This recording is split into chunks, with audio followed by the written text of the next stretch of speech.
Hello friends, welcome to my channel study for you. So guys, आज के इस video में मैं आपको पहले क्लियर कर दूं, आज जो आपका कोई भी एसएससी सीजीएल का एग्ज़ाम नहीं था। बस मैं ये वीडियो उन बच्चों के लिए लेकर आया हूं जिनका आगे आने वाले शिफ्टों में जो है एसएससी सीजीएल का एग्ज़ाम होने वाला है। और मैं आपको 100% ये गारंटी देता हूँ कि आपके एसएससी सीजीएल के एग्ज़ाम में इसी प्रकार से जो है प्रश्न पूछे जा रहे हैं।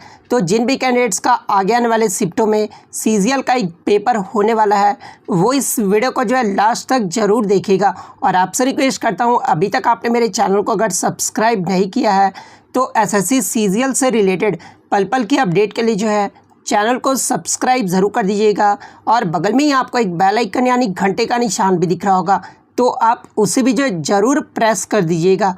तो चलिए वीडियो को स्टार्ट करते हैं। आज का जो आपका पहला क्वेश्चन है कि प्रथम बार वंदे मातरम ये जो है किस कांग्रेस अधिवेशन में गाया गया था। तो देखिए, प्रथम बार जो वंदे मातरम जो है ना, ये आपका कांग्रेस के कलकत्ता अधिवेशन में गाया गया था। और कांग्रेस का कलकत्ता अधिवेशन कब हुआ था? तो ये आपका 1896 में हुआ था। जिसकी अध्यक्षता किसने की थी? तो रहीमतुल्लाह सयानी ने किया था। तो कांग्रेस का कलकत्ता अधिवेशन आपका यहाँ पे करेक्ट हो जाएगा। बात कर ले, ये जो वंदे मातरम है ना, ये आपका भारत का राष्ट्रीय गीत है। और ये किसके द्वारा लिखा गया है? तो ये आपका बंकिम चंद्र चट्टोपाध्याय के द्वारा जो है लिखा गया है। और कब? तो ये 1870 में बंकिम चंद्र चट्टोपाध्याय द्वारा जो है संस्कृत बांग्ला मिश्रित भाषा में रचित किया गया है। तो ये भी आपको ध्यान में रखना है। नेक्स्ट आपका यहाँ पर है कि द ब्लू अम्ब्रेला उपन्यास के लेखक कौन है? तो देखिए, इस उपन्यास के जो लेखक है ना, ये रस्किन बॉन्ड है। और ये उपन्यास कब लिखा गया था? तो ये 1980 में लिखा गया था। तो रस्किन बॉन्ड आपका यहाँ पे करेक्ट हो जाएगा। नेक्स्ट आपका यहाँ पर है कि दिशा एक्ट ये जो है किस राज्य ने पास किया है? तो देखिए, दिशा एक्ट को जो है आंध्र प्रदेश की विधानसभा ने 13 दिसंबर 2019 को इस कानून को जो है पास किया है। तो आंध्र प्रदेश आपका यहाँ पे करेक्ट आंसर हो जाएगा। बात कर ले दिशा एक्ट का उद्देश्य क्या है? तो इस बिल का जो उद्देश्य है ना, वो महिलाओं तथा बच्चों की सुरक्षा सुनिश्चित करना है। इसके तहत होता क्या है कि बलात्कार तथा तेजाब हमलों को जो है विशेष महत्व दिया जाएगा। और इसमें जो 21 दिनों के भीतर ट्रायल पूरा करने पर फांसी की सजा देने का जो है प्रावधान रखा गया है। नेक्स्ट आपका यहाँ पर है कि मेसोफिल सेल्स यानी जो कोशिका होते हैं ना, वो पादप के किस भाग में पाई जाती है? तो देखिए, मेसोफिल जो सेल्स होते हैं वो आपके प्लांट लीव्स यानी पत्ती के भाग में जो है पाए जाते हैं। तो पत्ती आपका यहाँ पे करेक्ट आंसर हो जाएगा। मेसोफिल कोशिकाओं की जो सबसे महत्वपूर्ण भूमिका होती है ना, जब पौधे अपना भोजन प्रकाश संश्लेषण के द्वारा बनाते हैं, उस समय जो मेसोफिल कोशिकाओं जो होती है ना, वो महत्वपूर्ण भूमिका निभाती है। नेक्स्ट आपका यहाँ पर है कि भारत में मौद्रिक नीति ये जो है किसके द्वारा संचालित किया जाता है? तो देखिए, भारत में मौद्रिक नीति जो है ये आरबीआई यानी रिजर्व बैंक ऑफ इंडिया के द्वारा जो है संचालित किया जाता है। आरबीआई के द्वारा और किस चीज़ को संचालित किया जाता है? तो बैंक रेट पॉलिसी को, रिजर्व सिस्टम को, क्रेडिट कंट्रोल पॉलिसी को, ये सब जो है ना, ये बैंक द्वारा जो है संचालित किए जाते हैं। नेक्स्ट आपका यहाँ पर है कि विक्रमादित्य की उपाधि किस गुप्त शासक को दी गई थी? तो देखिए, विक्रमादित्य की जो उपाधि है ना, ये चंद्रगुप्त द्वितीय को दिया गया था। तो चंद्रगुप्त द्वितीय आपका यहाँ पे करेक्ट हो जाएगा। नेक्स्ट आपका यहाँ पर है कि 2020 बैडमिंटन एशिया टीम चैंपियनशिप ये जो है कहाँ पर आयोजित हुआ है? तो देखिए, 2020 का जो बैडमिंटन एशिया टेस्ट जो आपका टीम चैंपियनशिप है ना, ये आपका मनीला के फिलीपींस में आयोजित किया गया है। तो मनीला फिलीपींस आपका करेक्ट हो जाएगा। बात कर ले इसके विजेता कौन रहे हैं? तो मेंस टीम में जो इंडोनेशिया देश रहा है, वहीं अगर वुमेंस टीम की बात कर ले तो जापान रहा है। 2018 का बैडमिंटन एशिया टीम चैंपियनशिप ये जो है कहाँ पर हुआ था? तो ये आपका मलेशिया में हुआ था। तो ये भी आपको ध्यान में रखना है। नेक्स्ट आपका यहाँ पर है कि मनिका बत्रा ये जो है किस खेल से संबंधित है? तो देखिए, ये जो मनिका बत्रा है ना, ये टेबल टेनिस प्लेयर है। तो टेबल टेनिस आपका यहाँ पे करेक्ट हो जाएगा। और इनके बारे में मैं आपको बता दूं कि मनिका बत्रा को जो है 2018 का जो राष्ट्रमंडल खेल हुआ था ना, जो कि आपका गोल्ड कोस्ट ऑस्ट्रेलिया में हुआ था, आयोजित किया गया था, उसमें जो है ये गोल्ड जीती थी, ठीक है। और 2018 का जो एशियन गेम्स हुआ था, उसमें जो ये ब्रॉन्ज मेडल जीती थी। तो ये भी आपको ध्यान में रखना है। नेक्स्ट आपका यहाँ पर है कि भारत रत्न की शुरुआत ये जो है कब हुई थी? तो देखिए भारत रत्न की जो शुरुआत है ना ये आपका 1954 में हुआ था। और जब ये इसकी शुरुआत हुई थी उस समय जो है ये 3 व्यक्तियों को दिया गया था। वो तीनों व्यक्तियों का नाम आपको ध्यान में रखना है। सी राजगोपालाचारी को दिया गया था, सर्वपल्ली राधाकृष्णन को और सीवी रमन, ये 3 व्यक्तियों को जो है भारत रत्न दिया गया था सर्वप्रथम। उसके बाद बात कर ले 2019 का किसे दिया गया था, तो ये नानाजी देशमुख को दिया गया था, भूपेन हजारिका को दिया गया था और ये प्रणब मुखर्जी को दिया गया था। तो इनका नाम भी आपको ध्यान में रखना है। नेक्स्ट आपका यहाँ पर है कि बैथोलिथ, ये जो है किस प्रकार की चट्टानें हैं। तो देखिए ये जो बैथोलिथ है ना ये आपका आग्नेय चट्टान है, यानी इग्नियस रॉक्स है। तो आग्नेय चट्टान आपका यहाँ पे करेक्ट आंसर हो जाएगा। और ये जो आग्नेय चट्टान होते हैं ना ये आपके मैग्मा या लावा के जमने से बनते हैं। एग्जाम्पल के तौर पर मैं आपको बता दूँ कि आग्नेय जो चट्टान होते हैं ग्रेनाइट होता है, बेसाल्ट होता है, पैग्माटाइट होता है और डायरोराइट, और ये जो आपका ग्रेबो, ये सब जो होते हैं ना वो आपके आग्नेय चट्टान होते हैं। और ये जो बैथोलिथ है यह सबसे बड़ा आग्नेय चट्टान का जो है पिंड है। अन्य पिंड आपके कौन कौन से, तो लेकोलिथ है, फैकोलिथ है और लेपोलिथ है। तो ये सारे फैक्ट आपको ध्यान में रखना है। नेक्स्ट आपका यहाँ पर है कि पृथ्वी के वायुमंडल में सेकंड सबसे अधिक मात्रा में मिलने वाली गैस ये जो है कौन सी है। तो देखिए पृथ्वी के वायुमंडल में सबसे अधिक मात्रा में मिलने वाला जो गैस है ना ये आपका नाइट्रोजन है। और सेकंड अगर बात कर ले तो ये आपका ऑक्सीजन है। ऑक्सीजन कितना मिलता है, तो 21% मिलता है।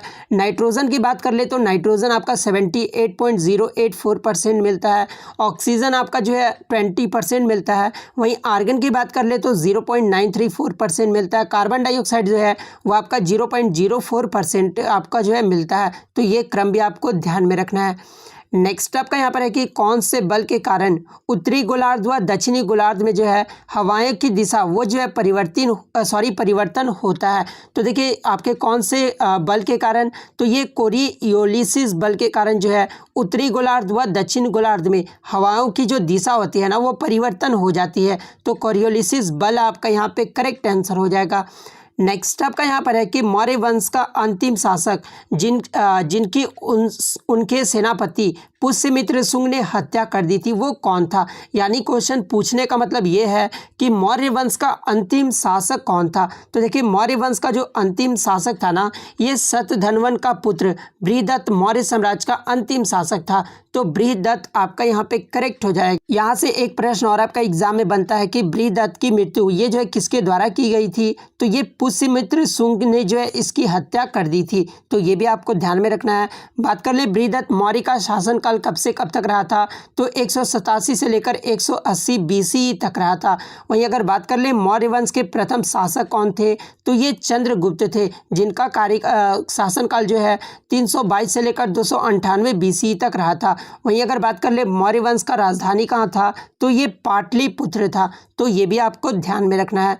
नेक्स्ट आपका यहाँ पर है कि पृथ्वी के किस पटल के अंदर जो है चुंबकत्व का गुण पाया जाता है, यानी earth magnetic fields is due to which core. तो देखिए पृथ्वी के किस पटल के अंदर, तो कोर, और कोर का भी जो है वो आउटर कोर में जो है चुंबकीय का गुण जो है वो पाया जाता है।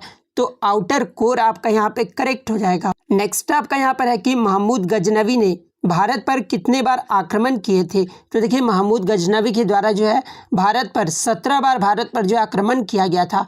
तो 17 बार आपका यहाँ पे करेक्ट हो जाएगा। यहाँ से एक प्रश्न और आपका एग्जाम में बनता है कि महमूद गजनवी ने सोमनाथ मंदिर पर आक्रमण कब किया था। तो देखिए महमूद गजनवी ने सोमनाथ मंदिर पर जो है 1024 ईस्वी में जो आक्रमण किया था। तो ये भी आपको ध्यान में रखना है। नेक्स्ट आपका यहाँ पर है कि वायुमंडल की सबसे निचली परत कौन सी है जहाँ पे मौसम जो है वो बनता है। तो देखिए वायुमंडल की जो सबसे निचली परत होती है ना ये आपका क्षोभ मंडल यानी ट्रोपोस्फेयर है, जो कि आपका वायुमंडल का सबसे निचला स्तर है। तो ट्रोपोस्फेयर आपका यहाँ पे करेक्ट हो जाएगा। एग्जाम में इसका क्रम भी पूछा जाता है। तो देखिए सबसे पहले आप क्षोभ मंडल, उसके से बड़ा आपका समताप मंडल है, उसके बाद मध्य, उसके बाद आयन मंडल, उसके बाद आपका जो है बाह्य मंडल आता है। ठीक है, तो ये क्रम आपको ध्यान में रखना है। ओजोन परत और जो हवाई जहाज उड़ते हैं ना ये किस मंडल में उड़ते हैं, तो ये आपके समताप मंडल के अंतर्गत आते हैं। वहीं अगर रेडियो तरंग की बात कर ले तो ये आपके आयन मंडल से परावर्तित हैं।